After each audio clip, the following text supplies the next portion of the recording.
ચાલુ કરીશ. અશિતગીરી સમસ્યા કચ્ચલમ સિંધુ પાત્રે સુરતરુવરુશાખા લેખની પત્સમૂર્વી લિખતિ અધિગૃહીત્વા શારદા સર્વકાલમ તદપि તવ ગુણાનામ ઈશ પારમ ન યાતિ કરચરણકૃतं વા કાયજં કર્મજં વા શ્રવણનયનજં વા માનસં વા પરાધં વિહિतं વિહિतं વા સર્વમેતક્ષમસ્વ. જય જય કરુણાબ્જે શ્રી મહાદેવ શંભો.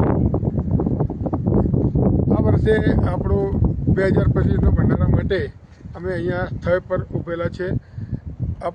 અમે 18 તારીખે ત્યાંથી નીકળીને અહીંયા 20 તારીખે કામ ચાલુ કરી દઈશું શેડનું. અને અહીંયા આપણા શેડ ઊભા થશે. ગુજરાત, મહારાષ્ટ્ર, રાજસ્થાનથી આવનાર બધા તમામ મધ્યપ્રદેશના યાત્રીઓને વિનંતી છે કે આપ સૌ અમારા ભંડારા પર પધારો. આ ભંડારાની સાઇટ અને એ બધું તમને મોકલવામાં આવશે, દરેક પેપરમાં છાપવામાં આવશે. પાલતાલમાં એકમાત્ર આપણો ગુજરાતી ભંડારો છે. આપ સૌ અહીંયા પધારશો એવી અમારી નમ્ર વિનંતી છે. આપ સાઇટ જોઈ રહ્યા છો, એકદમ નિસર્ગની સાનિધ્યમાં છે અને આ સ્વર્ગ છે. બરફ પડેલો છે. આ બરફ અત્યારે તાજો બરફ પડેલો છે અને આ ભગવાનની સૃષ્ટિએ નિર્માણ કરેલું તમે જોઈ શકો છો.